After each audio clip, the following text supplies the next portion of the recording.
அஸ்ஸலாமு அலைக்கும் வரஹ்மத்துல்லாஹி வபரகாத்துஹு. அல்ஹம்துலில்லாஹ் நஹ்மதுஹு வ நஸ்தஈனுஹு வ நஸ்தக்ஃபிருஹு வ நு'மினு பிஹி வ நதவக்கலு அலைஹி வ நஊது பில்லாஹி மின் ஷுரூரி அன்ஃபுஸினா வ மின் ஸய்யிஆத்தி அஅமாலினா. மன் யஹ்திஹில்லாஹு ஃபலா முضில்ல லஹு வ மன் யுضلله فلا هادي له. وأشهد أن لا إله إلا الله وحده لا شريك له. وأشهد أن سيدنا ونبينا مولانا محمدا عبده ورسوله. أما بعد فقد قال الله تبارك وتعالى في كلامه العزيز بعد أعوذ بالله من الشيطان الرجيم. بسم الله الرحمن الرحيم. ألم يجدك يتيما فآوى ووجدك ضالا فهدى ووجدك عائلا فأغنى فأما اليتيم فلا تقهر وأما السائل فلا تنهر وأما بنعمة ربك فحدث. وقال النبي عليه الصلاة والسلام إن الله اصطفى كنانة من ولد إسماعيل إلى آخر الحديث أو كما قال عليه الصلاة والسلام. கண்ணியத்துக்குரிய மேலான பெரியார்களே, சகோதரர்களே, அல்லாஹ்வின் நல்லடியார்களே, ரபீஉல் அவ்வல் மாதம் நபி ஸல்லல்லாஹு அலைஹி வஸல்லம் அவர்களுடைய வாழ்க்கை வரலாறுகளை பற்றி சில பகுதிகளை நாங்கள் பார்த்து கொண்டிருக்கின்றோம். அவற்றில் இன்றைய தினம் நபி ஸல்லல்லாஹு அலைஹி வஸல்லம் அவர்களுடைய பிறப்பு என்பதுதான் தலைப்பாக இருக்கிறது. இன்றைய நிகழ்வில் நான் ஒப்புவிக்கக்கூடிய விடயங்கள் அதிகமான உலமாக்கள் பதிவு செய்த, பெரும்பான்மையான உலமாக்கள் அதனை மக்கள் மயப்படுத்திய விடயங்களில் ஒரு சில பகுதிகளை மாத்திரமே இங்கு நான் ஒப்புவிக்கின்றேன். மேலான அல்லாஹ்வின் நல்லடியார்களே, அகிலத்தின் அருட்கொடையாக அல்லாஹ் எம் உயிரிலும் மேலான முஹம்மது முஸ்தபா ஸல்லல்லாஹு அலைஹி வஸல்லம் அவர்களை தெரிவு செய்தான். உலகத்தின் வெளிச்சமாக, மனிதர்களுடைய விடிவு காலமாக அல்லாஹு தாலா நபி ஸல்லல்லாஹு அலைஹி வஸல்லம் அவர்களை இந்த உலகத்திற்கு அனுப்பினான். நபி ஸல்லல்லாஹு அலைஹி வஸல்லம் அவர்களுடைய பிறப்பும் பலராலும் பல மதத்தவர்களாலும் எதிர்பார்க்கப்பட்ட ஒரு வருகையாகவும் பிறப்பாகவும் இருந்தது. நபி ஸல்லல்லாஹு அலைஹி வஸல்லம் அவர்கள் பிறப்பதற்கு முன்பே அவர்களுடைய பிறப்பின் அதிசயங்களை அல்லாஹ் உலகத்தில் அடையாளப்படுத்தியிருக்கின்றார். அவற்றில் ஒன்றுதான் இமாம் இப்னு கஸீர் ரஹிமஹுல்லா, இமாம் பைஹக்கி ரஹிமஹுல்லா போன்ற நிறைய உலமாக்கள் பதிவு செய்திருக்கிறார்கள். நபி ஸல்லல்லாஹு அலைஹி வஸல்லம் அவர்களுடைய பிறப்புக்கு முன்னதாக இரண்டு சாரார்களுக்கு இடையில் மிகப்பெரிய ஒரு மோதல் உண்டாகியது. அந்த மோதல் எந்த அளவுக்கு மாறியது என்றால், இந்த ஒரு சாரார் இன்னும் ஒரு சாராரை முழுமையாக அழித்து ஒழிக்க வேண்டும் என்பதற்காக வேண்டி அப்ரஹா என்று சொல்லக்கூடிய மனிதனுடைய தலைமையில் 60,000 பேர் 13 யானைகள் கொன்ற பெரும் படை மக்காவில் வசித்தவர்களை அழிப்பதற்காக வேண்டி வந்தார்கள். அந்த மக்களுடைய தொகையும் அவர்களுடைய திட்டங்களும் நபி ஸல்லல்லாஹு அலைஹி வஸல்லம் அவர்கள் பிறக்க இருந்த மண்ணில் மிகப்பெரிய இரத்த களரியை உண்டாக்க வேண்டும் என்பதற்காக வேண்டித்தான் வந்தார்கள். மிக நீண்ட சம்பவத்தை நான் சுருக்கமாக சொல்கிறேன்.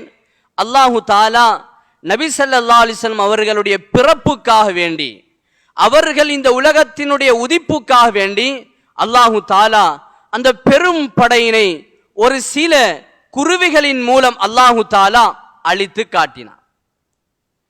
இமாம் பைஹக்கி ரஹிமஹுல்லாஹ் அவர்கள் சொல்கிறார்கள், அல்லாஹ் இந்த நிகழ்வை ஏற்படுத்தி இந்த சமூகத்தை பாதுகாத்தது யாருக்காக வேண்டியும் அல்ல, நபி ஸல்லல்லாஹு அலைஹி வஸல்லம் பிறப்புக்காக வேண்டித்தான் நடந்தது. நபி ஸல்லல்லாஹு அலைஹி வஸல்லம் அவர்கள் பிறப்பதற்கு 55 நாட்களுக்கு முன்னால் தான் இந்த நிகழ்வு நடந்தது. நபி ஸல்லல்லாஹு அலைஹி வஸல்லம் தாயார் நிறை கற்பிணி பெண்ணாக இருந்தால் அன்றைய தினம் அப்ரஹாவுடைய படை மக்காவுக்குள் வந்து அழிச்சாட்டியம் செய்திருந்தார்கள் என்றால் நபி ஸல்லல்லாஹு அலைஹி வஸல்லம் அவர்களுடைய பிறப்பு அன்றைய தினம் நிகழ்ந்திருக்காது. அல்லாஹ் அவருடைய பிறப்பை பாதுகாப்பதற்காக வேண்டித்தான் அல்லாஹு தஆலா இவ்வளவு பெரிய ஏற்பாடையும் செய்தான். நபி அவர்களுடைய பிறப்பும் உலகத்திற்கு வரக்கூடிய உத்தமருடைய வருகை அதை பாதுகாப்பதற்காக வேண்டி அல்லாஹ் இவ்வளவு பெரிய ஏற்பாடை செய்தான். மேலான அல்லாஹ்வின் அடியார்களே, அது மாத்திரமல்ல, நபி ஸல்லல்லாஹு அலைஹி வஸல்லம் பாட்டனார் அப்துல் முத்தலிப் அவர் ஒரு நேர்ச்சை வைத்திருந்தார். எனக்கு பிள்ளைகள் 10 கிடைக்குமாக இருந்தால் 10 ஆண் பிள்ளைகள் கிடைத்தால் அதில் ஒரு பிள்ளையை அல்லாஹுக்காண்டி அறுத்து பலியிடுவேன். அல்லாஹு தஆலா அவருடைய நேர்ச்சையின் பிரகாரம் 10 ஆண் குழந்தைகளையும் 6 பெண் குழந்தைகளையும் 5 மனைவிகாரன்மார்கள் மூலமாக கொடுத்திருந்தார். இப்போது அவர் செய்த நேர்ச்சியை நிறைவேற்ற வேண்டும். அந்த 10 பிள்ளைகளில் யாரை பலி கொடுப்பது, 10 பிள்ளைகளில் யாரை அறுத்து பலியிடுவது என்று துண்டி குலுக்கி பார்க்கும்போது நபி ஸல்லல்லாஹு அலைஹி வஸல்லம் அவர்களுடைய தந்தை அப்துல்லாவுடைய பேர் தான் வருகிறது. இப்போது அப்துல் முத்தலிப் அப்துல்லாவை அறுத்து பலியிடுவதற்காக வேண்டி கையில் இருந்த வாளை முறிவிட்டார். ஆனால் நபி ஸல்லல்லாஹு அலைஹி வஸல்லம் அவர்களுடைய உறவினரை சார்ந்தவர்கள் நௌஃபல் சொன்னார், நீங்கள் இவரை கொண்டு விடாதீர்கள். உங்களுக்கு மகனாக இருக்கலாம், ஆனாலும் இவர் என்னுடைய சகோதரியின் மகன், எங்களுக்கும் உரிமை இருக்கிறது. நீங்கள் நினைத்தபடி இவரை கொல்ல முடியாது, நாங்கள் விடமாட்டோம். இவருக்கு பதிலாக என்ன விலை போனாலும் நாங்கள் தருவதற்கு தயார். பல மஷூராவுக்கு பின்னால், பல இழுபறிவுக்கு பின்னால் அந்த காலத்தில் முக்கியமான ஒரு குறிப்பாக்கக்கூடிய ஒரு பெண்ணிடம் போய் இதற்கு விளக்கம் கேட்டார். இந்த பிரச்சனை எப்படி தீர்த்து கொள்வது? அந்த பெண்மணி சொன்னால், 2 துண்டுகளை போடுங்கள், ஒன்றில் அப்துல்லா, அடுத்ததில் 10 ஒட்டகம் என்பதை போடுங்கள். நீங்கள் அப்துல்லா வந்தால் ஒவ்வொரு முறை எடுக்கும் போதும் ஒவ்வொரு முறை பேர் வந்ததற்காக நீங்கள் 10 ஒட்டகங்களை கொடுக்க வேண்டும். இப்போது 2 துண்டுகளையும் போட்டு எடுத்து பார்க்கிறார்கள், அப்துல்லாவை தான் அறுக்க வேண்டும் என்று வருகிறது. இப்படியாக 10 10 10 என்று 90 ஒட்டகம் வரைக்கும் வந்து விடுகிறது.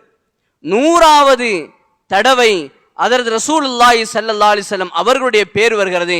மொத்தமாக நபி ஸல்லல்லாஹு அலைஹி வஸல்லம் தந்தையினுடைய பிறப்புக்காக வேண்டி 100 ஒட்டகங்கள் அல்லாஹுக்காண்டி பலி கொடுக்கப்பட்டது. அல்லாஹு தஆலா நபி ஸல்லல்லாஹு அலைஹி வஸல்லம் தந்தையை பாதுகாத்தார். எவ்வளவு ஆச்சரியமான ஒரு நிகழ்வு மேலானவர்களே!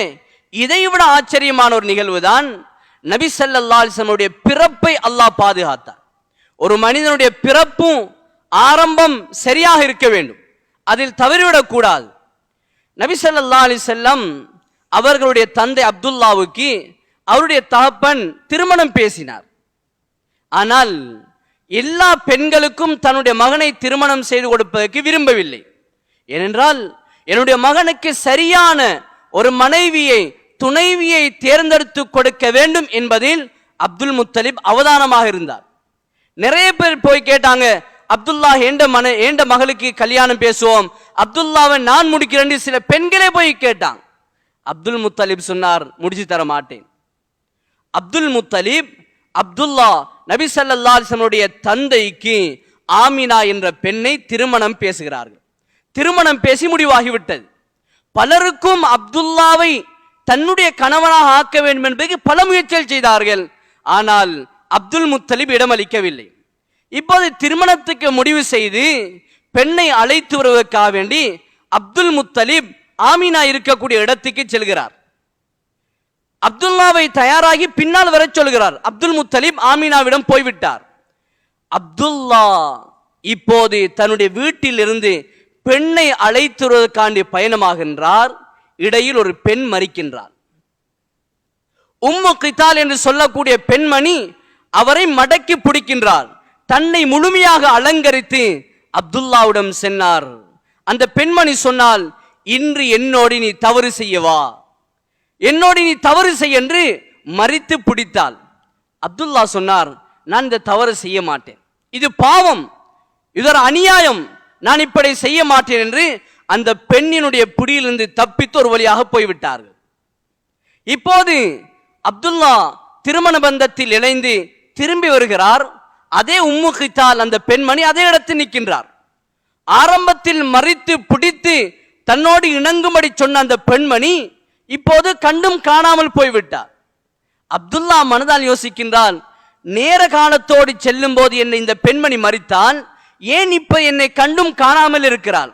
உடனே அந்த பெண்மணியும் போய் கேட்டார்கள், ஏன் இந்த முறை என்னை கண்டுகொள்ளவில்லை? அந்த உம்மு கித்தால் சொன்னால், உன்னை நான் முதலாவது தடவை மறித்து பிடிக்கும் போது உங்களிடத்தில் ஒரு பிரகாசம் இருந்தது, அந்த பிரகாசம் எனக்கு கிடைக்க வேண்டும் என்றுதான் உங்களை நான் மறித்து பிடித்தேன். ஆனால் இப்போது அந்த ஒளி, அந்த பிரகாசம் ஆமினாவுக்கு போய்விட்டது என்று சொன்னார்கள். மேலானவர்களே, எவ்வளோ ஒரு ஆச்சரியமான நபி அவர்களுடைய பிறப்பு. தவறு செய்யாமல் முறையாக கண்ணியமாக திருமணத்தின் மூலம் அல்லாஹு தாலா நபி ஸல்லல்லாஹு அலைஹி வஸல்லம் பிறப்பை முடிவு செய்கிறான். நபி ஸல்லல்லாஹு அலைஹி வஸல்லம் அவர்கள் அன்னை ஆமினா ரதியல்லாஹு தஆலா அன்ஹா அவர்களுக்கு பிள்ளையாக பிறக்கின்றார்கள். ஆனால் நபி அவர்கள் கருவில் இருக்கும் போதே, தாயின் வயிற்றில் இருக்கும் போதே, தந்தை அப்துல்லா ஷாமுக்கு வியாபாரத்துக்கு போனவர் திரும்பி வரவில்லை. மதீனாவில் வைத்து நாபிகா என்ற இடத்தில் மரணித்து அங்கே அடக்கப்படுகிறார். அதனால தான் அல்லாஹ் சொல்கிறான், அலம் யஜிதிக யதீமன் ஃபஆவா, நபியே நீங்கள் பிறக்கும் போது தந்தை இல்லாமல் இருந்தீர்கள். அல்லாஹ்வுடைய ஆச்சரியம், அல்லாஹ்வுடைய அற்புதம். நபி அவர்கள் பிறக்கின்றார்கள், பிறக்கும் போது தந்தை இல்லை, தன்னுடைய தந்தையை கண்ணால் கண்டதில்லை. நபி அவர்களுடைய பிறப்பு. மேலானவர்களே, நபி ஸல்லல்லாஹு அலைஹி வஸல்லம் அவர்களுடைய தாயார் இப்போது பிறப்புக்காக வேண்டி பிள்ளையை பெற்றெடுப்பதற்கு தயாராகிறார்கள். நபி ஸல்லல்லாஹு அலைஹி வஸல்லம் பிள்ளை, அந்த பிள்ளையை பெறுவதற்காக வேண்டி ஆமினா தயாராகி வீட்டில் இருக்கிறார்கள். பெண்கள் இப்போது பிரசவ நேரம் நெருங்குகிறது, ஆமினாவுக்கு துணையாக இருந்து உதவிக்கு தயாராகிறார்கள். நபி ஸல்லல்லாஹு அலைஹி வஸல்லம் அவர்களுடைய தாயினுடைய பிரசவத்தை பார்க்கின்ற நேரத்தில் 4 பெண்மணிகள் இருந்தார்கள். ஒருவர் ஃபாத்திமா பின்த் அப்துல்லா என்று சொல்லக்கூடிய பெண்மணி, இரண்டாவது நபர் உம்மு ஐமன், மூன்றாவது நபர் சுவைபா, நான்காவது நபர் மேலானவர்களே நபி ஸல்லல்லாஹு அலைஹி வஸல்லம் அவர்களுடைய பிரசவிக்கக்கூடிய நேரத்தில் அந்த இடத்தில் இருந்தவர்கள் இன்னும் ஒரு பெண்மணி இருந்தார்கள். மொத்தமாக 4 பெண்மணிகள் அந்த சபையில் இருந்தார்கள். அந்த 4 பேரும் நபி ஸல்லல்லாஹு அலைஹி வஸல்லம் பிறப்பை பற்றி ஆச்சரியமான தகவல்களை பதிவு செய்கிறார்கள். அவர்கள் சொல்கிறார்கள், ஹதரத் ஆமினா ரதியல்லாஹு தஆலா அன்ஹா அவர்கள் பிரசவ வேதனை ஆரம்பத்தில் அதனுடைய அடையாளங்களை உணர்ந்தார்கள். ஆனால் பிள்ளை பிறக்கக்கூடிய அடையாளத்தை உணர்ந்தார்கள், ஆனால் அதனுடைய வழிகளை உணரவில்லை. அவர்கள் சொல்கிறார்கள், என்னுடைய பிள்ளையை பெறுவதற்காக நான் தயாராக இருந்தேன். அப்போது மா ஹதசலி, எனக்கு பிள்ளை பேர் வழி ஏற்படவே இல்லை, பிள்ளை பேர் வழி எனக்கு ஏற்படவே இல்லை, எனக்கு அவ்வளவு சுகமாக இருந்தது. நபி ஸல்லல்லாஹு அலைஹி வஸல்லம் அவர்கள் பிறக்கின்ற போது எப்படி இருந்தது என்றால், அந்த நேரத்தில் எனக்கு கிஸ்ராவுடைய கோட்டைகள் எனக்கு விளங்கியது, மிகப்பெரிய வெளிச்சம் பரவியது. என்னுடைய வாழ்க்கை நான் கேள்விப்படாத, எந்த தாயும் தன்னுடைய பிரசவத்தில் அனுபவிக்காத ஒரு மிகப்பெரிய அனுபவத்தை நான் பெற்றேன். பிள்ளை பிறக்கின்றது, எல்லோரும் கத்துவார்கள், கதறுவார்கள், இரத்தம் இது போன்ற விடயங்கள் வெளியேறும். ஆனால் பிள்ளையை பெற்றெடுக்கும் போது பிராசம் வெளியேறியது. மேலானவர்களே, ஹதரத் சுவைபா என்று சொல்லக்கூடிய பெண்மணி சொல்கிறார்கள், நானும் அந்த இடத்தில் இருந்தேன். நபி ஸல்லல்லாஹு அலைஹி வஸல்லம் அவர்கள் தாயினுடைய வயிற்றிலிருந்து வெளியேறுகிறார்கள். எப்படி என்றால், சுஜூது செய்த வண்ணம் வருகிறார்கள், சுஜூது செஞ்ச வண்ணம். இமாம் பைஹகி ரஹிமஹுல்லாஹ் சொல்கிறார்கள், இறைவா நீ என்னை நபியாக்கினாலும் நான் உலகத்தில் பிறந்தது உன்னை சுஜூது செய்வதற்காக. 10 விரல்களும் இருக்கின்றது, அதில் 9 விரல்கள் பொத்தப்பட்டிருந்தது ஒரே ஒரு விரல் விரித்திருந்தது. அதனை சொல்கிறார்கள், இறைவா, வணக்கத்துக்குரிய நாயன் உன்னை தவிர வேறு யாரும் இல்லை. நபி அவர்களுடைய பிறப்பும் அந்த இடத்தில் அல்லாஹ் ஒருவன் என்பதை அடையாளப்படுத்தி காட்டுகிறது.